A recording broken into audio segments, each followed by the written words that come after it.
Hey everybody, good morning to you all. I am recording this in the wee hours of the morning, and I have for you a bonus, well, actually, I'm not sure if it's bonus, supplementary, or just the proper ending of the Super Ghouls N Ghosts Let's Play we just finished here on SGB, I want to say last week. So, much like our run-through of Ghosts and Goblins we did a few years back, we had to do 2 playthroughs of this game because that is the way the game is designed. In the original game, you beat Astaroth, and then you find out it's a trap to visit by Satan, and you head back to the beginning because I guess you'll know for sure the next time is the real deal. And then there's the whole fiasco with getting the shield weapon and then getting to the end of the game with making sure that that weapon is equipped, otherwise you're booted back to stage 5. It was a mess. So Super Ghouls N Ghosts, what I consider to be just a superior game altogether compared to the NES game, decides to call back to that game's design by saying that, alright, you get to the end of stage 6, you beat Astaroth, and then you beat the green Astaroth. I'm slipping on the name. It started with an N, I'm not sure what it was. Anyway, you beat both of those forms relatively easily, especially if you know where all the chests are. You got the gold armor, you got either the homing crossbow or, the laser daggers. It's a pretty simple time, but then you get to the end of the game, and then Princess Prin tells you that, to beat Emperor Sardius, the real head honcho of this game, you need her bracelet. And she dropped her bracelet, or at least left her bracelet, all the way back at the beginning of the game. So in story, you're heading back to where you were to find the bracelet and then head back to Emperor Sardius to rescue the princess truly. Now what this means in game, as I've explained at the end of the live playthrough portion of this Let's Play, is that the princess's bracelet will now drop from treasure chests, but only after you maxed yourself out. So what this means is that, assuming you're starting from a normal playthrough, you have to open the chest that has the weapon, then you open up the other chest that has the green armor upgrade. You collect that, then you collect the chest that gives you the gold armor upgrade, and then you collect the chest that upgrades your shield. After that, the next weapon chest you find will drop the bracelet. And the bracelet itself, I think it's just a slightly stronger variant of the lance that can also eat projectiles. I'm not sure if it can eat every projectile, but it can eat projectiles to some degree, and that can be helpful in some regard. In fact, there it is right there. I got distracted, not realizing the enemies in the background respawn after some time. I picked up the bracelet. This is the bracelet. Princess Prin's bracelet of yore that is required to defeat Emperor Sardius. Now, for all intents and purposes, you do not want to be using Princess Prin's bracelet through the entirety of the second run. It only matters at the end of the last stage. So while it is very possible for you to grab this weapon now and just, use it to your heart's content, if you're a fan of the lance weapon, who knows, then you can just use it then and now if you want to. I'm going to be using it for this boss because the bird's pretty easy anyway, so why not? The range is pretty pathetic. Actually, I think the range kind of reminds me of the shield. In fact, you can look at the bracelet as this game's shield. It has pretty short range, but it does eat up projectiles, much like how the shield ate projectiles in the original game. But its rate of fire is so bad, and that range ends up really screwing with me. And this fight will take some time regardless because, normally I got the crossbow, I'm ducking close to this dude, and I'm just letting it have him. I'm like no quarter whatsoever. So I'm also playing it a little carefully here because I don't have any armor. I'm in my underwear doing this. And, I could have played it a little more dangerously here looking back, but what are you gonna do? Anyway, to go back to my original point, I just kind of rambled there for a little bit. The bracelet only matters at the final stage in the second run. Until you get there, just play the game as you normally would. As for the second run, I cannot tell you if it's any more difficult than the first run. Because in Ghosts and Goblins on the NES, to compare it to something, I'm not mentioning like the Amiga version or Coleco version of the arcade original, or Ghouls and Ghosts for that matter on the Genesis or the arcade version of that game too. The second runs of those games, I do believe, were harder. Like, the enemies move faster, there were more enemies to deal with, projectiles were faster. It was just a more difficult version of the game. The second run in Super Ghouls N Ghosts doesn't feel that much harder. I think the enemies are still in the same spawn points. Projectiles don't seem to be any faster. Weapon drops are all the same. I think it's just the second. It's just a second playthrough. That's all it is. Now, granted, I'm also playing on normal difficulty. There are different difficulties for this game. I never played this game on the hardest difficulty, which I want to say is expert. So maybe for normal mode, nothing really changes. Maybe there's something that changes for expert mode. Maybe continues cost more money. You know, so it's really good that you collect as many money bags as possible. Who knows? But the second playthrough is just that, a second playthrough, and you have to just get to the end again and make sure you have the princess's bracelet as you're finishing the final stage. Which, by the way, I'm gonna be saying this again, I'm sure, because we've got quite a meaty video here. The last stage, under the stipulations of making sure you have the princess's bracelet in your armory as you finish the boss, makes that stage next to impossible. But we can save that discussion for another day. And, well, I decided to make the second playthrough a post-commentary because, you know, guys, you should know how I am at this point in time. I do way better when I'm doing post-commentary, when I don't have eyes and ears on me, and I can just focus on the game and not have to worry about talking and playing at the same time. That, for the last decade or so on SGB, has been my kryptonite. I want to play the game, even if it's a game I love to death. Sometimes it's just like, I want to play the game. I want to enjoy myself playing the game, but I gotta carry the conversation, and it's like, oh, I should be talking about this or that. And especially if I'm playing a game that I love, but that Elliot or Matt never really experienced, you know, then the burden falls on me to, you know, to keep the conversation going, answer questions they may have to ask. And it's just, it puts a toll on you. So, and you guys seen it, like my live playthrough of Super Ghouls N Ghosts was not very good. Like, it just was. I got a game over in the first stage. And, you know, the first stage is, I would say, one of the hardest, probably the hardest stage of the game, because the stage throws so many enemies at you, and there's a lot of things left to randomness. That the zombie spawns, whether the wolves are going to jump at you like as soon as they're on screen, or maybe they'll deliberately hold back for a bit so that while you're trying to double jump over them, they'll leap themselves, and that's it. You get hit, you get knocked back, you're in your underwear, and you know, you gotta rely on those treasure drops. You gotta know where the treasure drops are in the first place, because, you know, in this game, as in the earlier games, treasure drops only spawn if you stand in certain positions or if you jump in certain positions. And like, I know where a good chunk of them are, not all of them, but it's like, that's a really weird way of getting power-ups, you know? It's just like, you have to know where to jump or where to position yourself. You know what I think of? DuckTales on the NES did that too. Like, if you wanted certain jewels or treasures or just points, you had to know where to send screws to jump in certain corners of the map. And it's like, how would you know to do that unless you already knew it was there? Or maybe you're that type that just jumps all over the place and hopes for the best. You know, there are ways to play the games back in the old days. Maybe that's what you did for kicks. I mean, whatever. It's archaic game design. I'm not gonna give it too much shit because whatever. It was such a long time ago. Move on.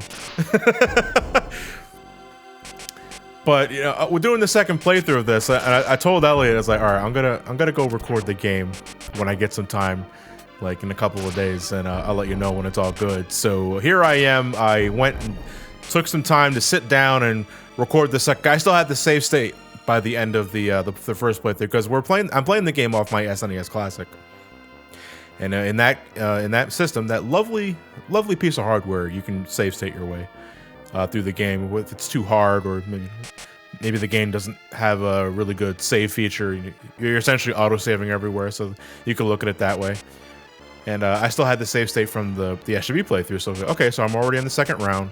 All I gotta do is just play the game again, and play the game again I did. This video is about 40-something minutes long, because I'm playing through every stage again, not really dying a whole bunch. There were save states used, just for that a bit of transparency there. I am using save states, but not in the save scum way. It's more like I'll use a save state at the beginning of the stage, practice the stage, and then once I feel comfortable with the stage itself, I reload the save state and then just play the stage from beginning to end on one life. It's just, just show that I are true gamer trademark, that I actually do like this game and I can play it when I'm not distracted. I guess the biggest challenge of Super Ghouls N Ghosts Let's Plays is, coping with one's ego. And it's like, man, I sucked in that live playthrough. I gotta make amends. It's like I gotta play the game again, and it's still kind of disingenuous because I'm using save states to load until I get what I consider to be a good enough run. Because even you'll see it in stage 4 specifically, because stage 4 is the worst. I still take pot shots. I still get hit. I still get caught off guard with some enemies, because sometimes in Super Ghouls N Ghosts it's like projectiles you don't see until the last second. You got cases like these little gremlins here that just pop up in the corner of your eye, you don't see them. Or it could be dickheaded cases like this where you got to climb that ladder down there to the left, but this dude is just covering the ladder. There's nothing you can do about that. So I'm just hanging around here waiting for him to shuffle to the right, so I have more than enough time to nuke his ass and then carry on my merry business. And there you go. I really do like the armor upgrades of Super Ghouls N Ghosts. It is, like, from head to toe, a much better game than Ghosts and Goblins on NES, which, that game had so much going against it, mainly because of the console it was released on. It's just, I don't think it was well optimized. It was just not a fun game. Super Ghouls N Ghosts is still pretty hard, but it's much more accessible to get into. The controls are still a little stiff, but you have a double jump that can help correct your jumps, your height, and all that. You have power-ups that make your weapons really good. And in the case of like the dagger weapon, which was already a fantastic weapon from the get-go, when you get the green armor, you upgrade it to a laser dagger, which does lingering damage, and it does so much more damage to the enemy, and you can absolutely melt bosses upon like spamming the weapon. And I love the upgraded dagger. It probably is my favorite weapon of the game, next to the homing crossbow. I would say the homing crossbow is my favorite weapon, but a homing crossbow can be really unreliable in stages where there's a lot of sprites on the screen, because I think I may have went into this in the live playthrough portion, but the homing crossbow homes in what it considers an enemy sprite, or just a sprite in general, and it can get caught up like going for something in the background or a stage hazard. I think I'm remembering that correctly. And in the case where you're like in a tight scenario where you got maybe 4 or 5 enemies coming at you and they're really tiny, you can only have 3 homing crossbow shots on the screen at the same time. And if 2 decide to kill one enemy, but 1 decides to, do circles around an enemy like it has its own gravitational orbit, there's nothing you can do about it until that crossbow goes away, because you can't fire it again until that crossbow goes away. And that sucks. That said, though, like, the homing crossbow does have its merits. It's my go-to weapon for dealing with like the red armors, like the red devils. You know which ones I'm talking about. Even though I don't consider them as painful to deal with here as in Ghosts and Goblins, they still are without a doubt the most annoying enemy in the game, which is, to be fair, Ghosts and Goblins tradition at this point. But still, at the very least, the game does give us multiple means of dealing with things. But your mileage may vary on some weapons, because, spoiler warning, I'm not really branching away from a lot of the usual weapons. I'm never using the lance again. Let's just get that out of the way. I don't mind the lance, but it's like every other weapon is better than the lance in some form or fashion. Maybe this. I'm not sure about the scythe there. The scythe is it's a long range weapon, and when it makes contact, it does this like little slashing after effect, which I think does multiple hits on contact. Not sure. And when you upgrade it, it's just a bigger version of it. But there's also like the tomahawk, which I don't really like. It's kind of clunky, much like the tomahawk in the original game. And I want to say there's also this other weapon. I don't remember what it is, but you can throw it and it goes straight up, and then it goes down and then horizontally for a small distance. It's a little unorthodox and too unreliable in my case, is why I don't often use it myself at all. Besides that, you got the lance, which is, it's the lance. What else do you need to know about it? There's the dagger, which is the best weapon of the game because it's so fast. You can just spam it to hell and back and just nuke enemies until they're gone. Bonus points if it's upgraded. Or, even more bonus points if you have gold armor up to this point, because depending on the weapon you have, the charge up attack of the gold armor will be different. And in the case of the homing, well, not the homing dagger, but just the laser dagger, when you got the gold armor and you charge it up completely, you release this dragon that just does a lot of contact damage. I'm not sure if it damages the enemy on every frame, but it just does a lot of contact damage. And while the animation is playing, Arthur is completely invincible, which I think goes for every charge up attack for the gold armor, even something as, harmless as the treasure finder, which I think is the special ability of the bracelet and the homing crossbow. And that's pretty much exactly what it sounds like. You just hold down the charge attack button, Arthur will raise his fists in the air triumphantly, and it'll reveal any treasure chest that's hidden on the level that you would normally have to jump in a specific spot to reveal. And, hopefully it's something that you can use. I mean, if you already got the gold armor, the only reason why you're opening chests again is for the second run. either the second run so you can get your bracelet if you need it in stage, like the last stage, or if you got a weapon that you don't really like and you're hoping to replace it with something else, which is bound to happen. Sometimes I found myself in previous playthroughs either picking up a weapon I didn't want accidentally because, I don't know, I wasn't paying attention, or a couple of cases where I'll open up a chest and it's a weapon I don't want, and I'll go about my merry business, but I'll take damage and I'll get knocked back into it. And that has happened to me on a number of occasions. I'm not too proud to admit that, but it can happen, so I'd say to watch yourself there. That's generally the only reason why you're opening up treasure chests again, is with the gold armor though. But if you can, go for those armor upgrades as you can, because they really do make a hell of a difference. I like to think that by having the green and gold armor, you are now going to play it really carefully. And that's kind of what you want to do in this game anyway. And well, in some form or fashion, my best advice for the first stage is to just go, we said it before, discretion is the better part of valor. And you don't need to fight everything, but sometimes everything wants to get in your way anyway. And there's nothing you can do about that, which is why I hate the zombies so much in the first stage. And the wolves jumping patterns can just eat me. But you get the green and gold armor, and you love the benefits of them. You got the higher powered swords, the tools you need, and the gold armor gives you the charge up attack, and the invincibility frames you have for that charge up attack is paramount to taking care of certain things or making boss fights easier. Even though the boss fights in this game are really not that hard, they're ironically one of the easier parts of the game. It's the stages that kick your ass.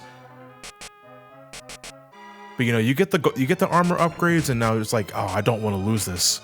I gotta play it really carefully. I know you got a time limit, but rarely does the time limit ever become a problem in any stage that you play. I don't think I've ever run out of time in Super Ghouls N Ghosts. Maybe Ghosts and Goblins, but Super Ghouls N Ghosts, I cannot recall if I ran out of time. But man, it sucks if you get hit when you got the green and gold armor, because they're not extra hit points. They just power Arthur up. So you get hit while you're in the gold armor, your ass is in the... You're not buck-ass nude because you still got your polka dot underwear. But it's like, you're back in your underwear. Your weapon's back to level 1. It's like, I'm naked. I'm screwed. I mean, unless you're in a boss fight, then, you still got a winning chance. Such as here, this boss, the Hydra. Really not a big deal at all. This is the second run. If he's supposed to be harder, I don't know what's supposed to be hard about this. Oh, I just noticed that little heart in the background. That's actually pretty gruesome. The stage design in Super Ghouls N Ghosts is second to none for a 16-bit Capcom game. This game oozes a lot of creepy, cheesy horror aesthetic. I would say it's a little more cartoonish than Castlevania, but it's still really good.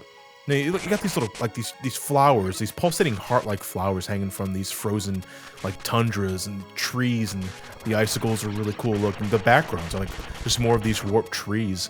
But yeah, again, this game looks and sounds great. At a cost, though, this game lags pretty bad at certain points. You've seen it, the first stage especially, oh my god. It's really rare that game runs at 60 frames per second, consistently. It usually just tanks to below 30 and sometimes even less than. So, I mean, at least much like, what was the name of the game? Demon's Crest on the Super Nintendo. The lag is from ambition and not so much because of, poor optimization. And this is what I'm talking about. That crossbow, it had a mind of its own. Just circling the plant.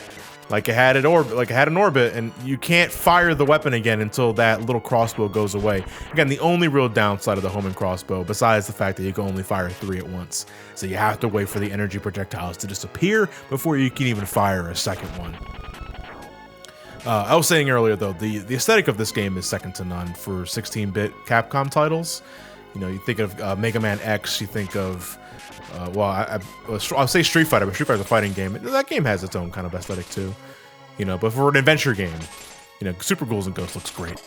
You know, I want to say it's kind of using the same graphics as Ghouls N Ghosts, the arcade game, and the Genesis game. Have you ever compare how Ghouls N Ghosts in the Genesis looks on compared to Super Ghouls N Ghosts? You know, the games look quite similar because I think they were using the same art designer at the very least, so the same graphics team. And it's quite obvious. Although I don't know if Ghouls N Ghosts in the Genesis lags as much as this game does. Oh my god. Oh, this is stage 4 though. This is my least favorite stage in the game because there's so many things that can go wrong. And I can tell you if the run is going to go swell depending on the weapon you get at the beginning of the game. So like the beginning of the stage, you can summon a chest right at the very left as soon as you start. And if it's not the crossbow, I am having a hard ass time. Mainly because of that red armor that you just saw there. And that's the only one in the stage, I believe. But it's like, if I don't have the crossbow, I can't deal with that dude because it's a narrow hallway for one thing. The ceiling in that area, the ice spikes, those hurt Arthur. They can kill you if you jump too close to them. And it's just not a good time. And before that, you had to deal with the wavering soldiers. They're not so much of a big deal, but you also have to deal with the ice bramble. And the ice bramble is not that big of a deal if you know how it works. Like, the ice bramble's hitbox is not technically there like the moment it spawns. It takes about a second for the hitbox to actually spawn in. So if you know that, you can, if you want to, destroy the ice bramble from within the hitbox and, you know, take care of it that way. If you're a little limited on moving at the moment, you know, maybe you got a soldier coming in on the left or right and you can't move that much, you can deal with the ice bramble as soon as it spawns in without having to worry about contact damage. But you gotta be fast, because if you take too long, well, then the bramble loads up and then you get hurt. You know, but again, that damn red devil, if I don't have the crossbow by the time I get to that area, I'm not winning the fight. Like, I'm going to get hit or I'm going to jump into the ceiling like a klutz, and it's just not a good time. I was lollygagging there for a second because I know there's a chest that spawns around that area. I don't remember the exact positioning for it though, which is why I was like, oh, you know, I'm just going to go ahead and go. And you saw earlier, like, this is what I consider my best run of stage 4, and I had 2 deaths. Because once you get past the vertical section of this stage where you're dealing with the giant ice beasts and the flowers, you know, that's the checkpoint, but it's also like, I really don't want to deal with that again. And if I get really shit weapon RNG where I'm opening that chest and I get something like the tomahawk or the scythe, I'm not winning this round. I need the crossbow. I gotta hope I get the crossbow on the opening part of the stage, just so I have a chance against that red devil. After that, you know, I'm just heading back to the, you know, I'm just completing the stage as normal. There's nothing really else that causes me as much shit as that. Even the boss, this is a cool looking boss. No pun intended. Well, no, is it made of ice? I don't know. It kind of looks like crystal, so I'm not sure if that does count as a pun. But it only has 2 attacks.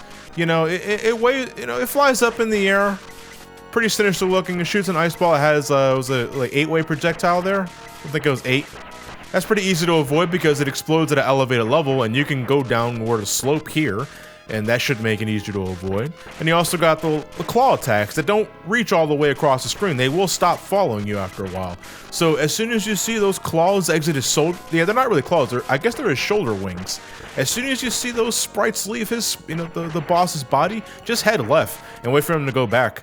After that, it's just lather, rinse, repeat. You got the crossbow. You don't even really have to aim. Just get close enough and just hit the Y button repeatedly. Although if you got like the dagger, if when he's like that low enough of an elevation, you can end this boss way faster than it takes with the crossbow, because the crossbow's the downside of the crossbow is that the projectile is split into 2, and each projectile individually, I want to say, is not as strong as the dagger. So that's something you have to deal with and consider. Besides that, though, the boss is pretty simple. But now we're in the penultimate stage here. I would say stage 6 is the penultimate stage, but I don't count the true final stage as a stage because it's not really a stage, it's the boss battle. So stage 5 is the penultimate stage, I like to think, and it's not a very long stage. The only challenge is that you have to deal with. I think there's 2 red devils in this stage entirely. But again, if you played your cards right at the end of stage 4, you should have a crossbow, and the crossbow makes very short work of the red devil, and you just want to take care of them all willy-nilly.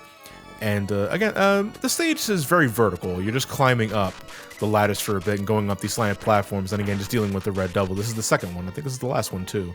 So, you know, just wait for him. Don't bum rush it. I'm only bum rushing in here because I know there's a green armor in here. And once you get the green armor, you get the homing crossbow. Again, the best weapon for those devils, so just take care of them. And you got a shameless reuse of the first boss's head there, mounted on the wall, and it's really not a big deal at all. Oh yeah, gold armor. Yeah, I mean, I don't really need it because, well, I guess they're just using it for decor, and I guess I just want to make the beginning of stage 6 a little faster because we'll get to that in a second. Again, the charge-up attack of the homing crossbow just allows you to see where every treasure chest is on the screen currently. It doesn't reveal every treasure chest in the stage entirely, otherwise, you know, I wouldn't say it's broken. I mean, you're probably going to charge up the attack everywhere you go on the screen anyway. And all right, we're back we're at the end of stage 5 already. Yeah, again, not a very long stage at all. We got a rematch with Astaroth, which is like round 3, because this is our 3rd time fighting this dude. Because we fought him once in stage 5 already, and then we fought him again in stage 6, and now we're fighting him a 3rd time in stage 5 round 2, Astaroth round 3. And homing crossbow makes very short work of this because you don't have to try. You know, the only thing you have to do is just keep your distance because he has a very set pattern. He always shoots the dick fire, and then he does the laser, which depending on your elevation will either go in a straight line or it'll head downwards to the ground if you're on the ground. And it's good that you keep that in mind for the 2nd round. No, actually, I guess the 4th round and stage 6, because that is going to be paramount to making that fight a lot easier, or at least more comfortable. Ladies and gentlemen, welcome to stage 6, round 2. I hate this part of the game because this is where the game decides to stop being fun. Now, playing the game a 2nd time, just for the sake of getting the true ending. Okay, whatever. Ghosts and Goblins did that too. I still think it's bad, but if there's something you gotta deal with, okay, I'll deal with it. The game is at least fun.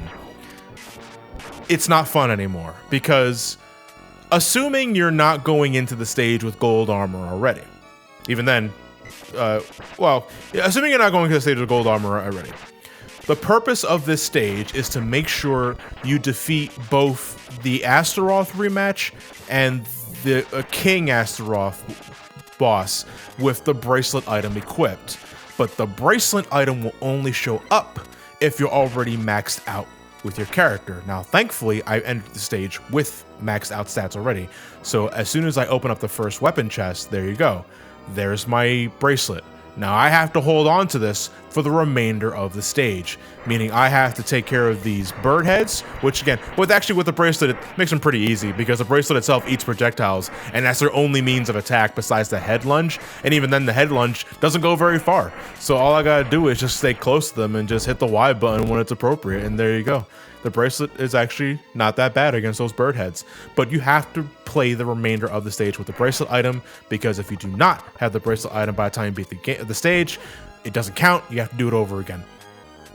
If you do not have the gold armor at the beginning of the stage, you have to open up the chest that has a weapon in it, open up the chest that has the green armor, open up a chest that has the gold armor, open up the chest that has the armor upgrade, and then the last chest you open will have the bracelet item, which if you play your cards right, should be the chest before the bird heads, because there's 2 hidden chests that you can get there. So if you know where that's located, you'll get the bracelet before fighting the bird heads. If not, there is one more chest in the area right before this rematch. It's where all the ghosts are, so it's a little more dangerous to get, but it is there. And folks, fighting Astaroth and King Astaroth, I know his name, I keep forgetting what it is, with nothing but the bracelet makes this near fucking impossible. As in, it takes forever, because it's bad enough, you know, you lose your armor if you get hit, but you can only approach him at certain points in time, and you just have to play it really, really carefully. with King Astaroth especially. Now, King Astaroth is kind of weird because I think his movement patterns are set, because I'm hanging here to the left and he'll go forward a bit and then he'll stop immediately because I guess I'm just plastering him with bracelet shots, and that kind of like messes with his movement patterns. I'm not sure how it works, but after a while he will just ignore me and start walking towards me, which is why I'm backing up now. Then he starts shooting, he starts out the laser from his chest. He starts shooting out this giant laser, which is, in a way easier to avoid than the original Astaroth's laser, because that laser can go either straight or diagonally downwards. This dude's laser is really big, but it only goes in one direction, and you can duck under it. That said, it's kind of fast, so as soon as he's done with his dick fire, you gotta duck immediately because that laser's coming out right afterwards. But folks, I did that in one take, but that was after 20 minutes of save state reloading, because that boss with the bracelet item is just a pain in the ass. I hate it so much. Everything can go south really fast because of bad positioning, King Astaroth using his fire attack and walking at the same time, not telling where the giant laser's gonna shoot out, or it catches you off guard. That, for all intents and purposes, is the true final boss of Super Ghouls N Ghosts. King Astaroth with a bracelet, because of just how limited you are in approaching him. Now, don't get me wrong, there is a final boss, and this is Emperor Sardius. This is the true final boss you can only fight at the end of the second round after you beat stage 6 with the princess's bracelet equipped. But Emperor Sardius is really not that big of a deal. Look at the size of this dude. He's gargantuan, but he never puts that size to work. He just shuffles left and right for a bit, then his crouch mouth opens up to release these platforms that serve no purpose other than to help you when you think about it. Like, there's no reason why he should be launching those out of his mouth, but he does it anyway. After that, then the only other attack that Sardius has are like the multi-directional lasers.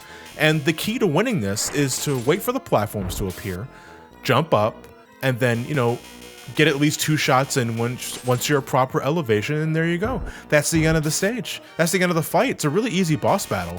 What you're doing here, though, is that Emperor Sardius has 2 speeds releasing the lasers out of his mouth. Sometimes he'll release the lasers as soon as the platforms materialize, and that's when you want to jump onto the platforms, because it'll be really safe to jump on the platform and then just wait out the lasers. You'll kind of like naturally avoid the lasers as you're riding the platform up, so you can just jump afterwards and just easily lay in 2 to 3 hits if you're quick with the Y button. If it's a slow pattern, whereas he releases the platforms from his mouth, and then maybe takes a second afterwards to release the mouth lasers, that one's pretty tricky to deal with. It's not impossible, but that is when you actually have to consider Arthur's positioning to actually jump up and hit Sardius with the fully powered bracelet. And more often than not, I just wait it out. Whatever, because you have more than enough time to defeat that boss, and I would just wait for fast patterns. So unless you're like deliberately speedrunning the game and you need like a better time attack, then just wait it out. Just wait for the fast laser pattern and then just go at it. Sardius is not a problem at all. And with that said, we are done the second round of Super Ghouls N Ghosts. Princess Prin Prin has been rescued as ordinary jewelry, unaware that something. Who knew that the princess's power bracelet had such power to wipe out Satan and his fiends once and for all? And it's only because she managed to hit it in time before Astaroth and the devil and all that were able to see where she kept it, that Arthur was finally able to go back to her humble abode and get the item necessary needed to defeat Super Ghouls N Ghosts. It's really weird though. You remember how in the beginning of the game, much like Ghosts and Goblins, Arthur and Princess Prin Prin are out enjoying the night sky and the fireworks, and then Princess Prin Prin gets captured by what looks to be like a returning Satan from the first game. The really big red deviled looking motherfucker with the giant wingspan. You don't see him in the game at all. Like, he's not in this game at all. Like, he only exists in the intro, and then he just flies away, never to be seen again. And it's like, okay, that's a little weird. I understand wanting to pay homage to the original game's intro, but it's also like, it looks like you have a perfectly functional sprite to use there that you decide not to use. He's not in the game at all. I always find that a little bizarre. So as we've defeated Super Ghouls and Ghosts the second time, for the true ending, we get a bit of a roll call here. I'm not sure if it calls every enemy. I'm not sure if this is determined by the difficulty you play, because to jump a little ahead here, this enemy roll call doesn't like reveal every enemy. It doesn't reveal every boss, at least.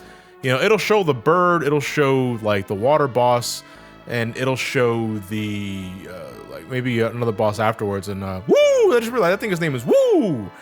I just realized I think it was called Woo. I don't remember any of these names, besides like the obvious ones like Mimics. You know, Mimic's a mimic. It's pretty hard to forget that one. But it's like the boss roll call. It'll show the bird. I think it will show the water boss of stage 2. And then I think it jumps to Astaroth. Oh no, it jumps to Hydra, and then it jumps to Astaroth. And I was like, well, what about the swirling snake and the ice demon from stage 4? You know, it's kind of a weird omission that you guys decide to just ignore it. Yeah, look, it just ignored the water boss. I was wrong on that one. Just completely ignored the shell monster. We're just going straight to Hydra. This lag is so bad, it just ate up a boss. It's pretty sad. But anyway, as for closing thoughts here, because we're nearing the end. Oh, I'm saying that we got like 6 minutes. These credits are long. You know, just closing thoughts just for the game itself. I got most of what I said from my, if you remember my Johnny versus it's Johnny versus Ghosts and Goblins. I throw in Super Ghouls and Ghosts at the second half of that video, because why not? Most of what I said in that video still holds true today, where while I'm disappointed that this game decides to still pay tribute to the original game's design with the second playthrough, and the fact that you need a certain weapon like in your arsenal to complete the stage the way they want you to, just to unlock the final stage, like the final boss fight, is aggravating. Because Neberoth, his name is Neberoth. The game, like as a whole, is just much better than Ghosts and Goblins. Yes, the control's still a little tight, or a little stiff, I should say. And, you know, they throw so much at you, especially in the beginning of the stage, or the beginning of the game, that, you know, it kicks your ass. And don't get me wrong, it will kick your ass. This is considered to be the easiest of the Ghosts and Goblins games, but, like, as a game individually, compared to, like, other platformers that you might play, or action-adventure games on this console, like Castlevania, or whatever else you could, maybe Contra, this game is hard. Like, it's still pretty damn hard. And you got to be prepared for that. You have to know the ins and outs of this game, how the weapon upgrades work, how the armor upgrades work. And once you do that, it's pretty smooth sailing. You know, overall, the game's design is not as punishing, it's not as antiquated as Ghosts and Goblins on NES, because a lot of that game's problems. Also, what the hell is with those random ass character lines underneath Princess Prin's name? Was that some sort of like secret phone number? Is that Morse code? Is that Nintendo Club's secret hotline? Is there a trick to beating Sardius without the Princess Prim bracelet? I don't know. I'd like to know. But to go back to my final opinions, besides what you need to do to finish the game truly, this game is great, and I still recommend it. It's hard, but you know, a lot of games back then were. And it's really easy to chalk up continues in this, and they might as well be unlimited. You guys, nowadays, you know, you guys have the benefit of save states, so you can do that if you want to. You load up a save state at the beginning of the stage, and load up when you think you're ready, or you could just save scum, whatever floats your boat, and overall, you should be able to beat the game rather comfortably while still having fun. You know, it's not like you're save scumming just to say, oh my god, I did it. You want the sigh of relief to be accompanied by that feeling of satisfaction too, and I believe Super Ghouls and Ghosts does that, and then some. It's unfortunate that that last part of that game it's a really big sticking point, and it just angers me. Why did you do that? It was going so well until you did that. That said, I still to this day have not played Ultimate Ghosts and Goblins on the PSP. I think it was released for the PSP. I have not played Ghouls and Ghosts on the Genesis, or the original arcade release for that matter. And I want to say that's it. I know this game has a spiritual successor in the form of, I think it's Maximo, and I think that game had a sequel as well. And I never played those either, but whatever. There's always time for that for another day, whether it's here or my Some Call Me Johnny Twitch page, which you can find at twitch.tv/SomeCallMeJohnny. Who said that? Who said that? I don't know who said that. Got some sort of wraith in here that likes to plug Twitch channels. But that said, thank you all for tuning in for this, I guess, bonus part of the Super Ghouls N Ghosts Let's Play to act as a nice little feather on the cap of that playthrough. I had to play the game a second time because that's part of the game's design. Like, there is content to show after the second playthrough, and I felt I had to do it because whatever. We did it for Ghosts and Goblins. I have to do it for Super Ghouls N Ghosts. But if I'm gonna do it, I have to do it post commentary. I gotta do it by myself because I only have Elliot and Matt for so long, and they got their own lives to live and whatever. So, thank you all for sticking by and listening to me ramble for at least a good 40 minutes. I was a little worried that I wasn't gonna be able to keep the conversation going for that long, and I think I've been keeping the conversation going for a good chunk of time, and I'm actually pretty happy about that. I do so much better in post-commentary when I don't have to play and talk at the same time, where I can play first and then talk later. It's almost like I write reviews for a living. And I wish I can do this all the time. Alas, I cannot. Sometimes a live playthrough has its own sort of shenanigans that you can only get from a live experience, and that's why I keep doing it, because who knows, something might happen that's funny to laugh at. That said, I will catch you guys next time. I plan on the remainder of the year. My next two projects for SGB is Sonic Generations and Final Fantasy VII. So I hope you guys look forward to that. I look forward to whatever Elliot and Matt have in store for you in the future. And I will catch you guys next time. Same SGB time, same SGB channel. Here's the end card for you. Have a good night, everybody, or good day, or good morning. Toodles!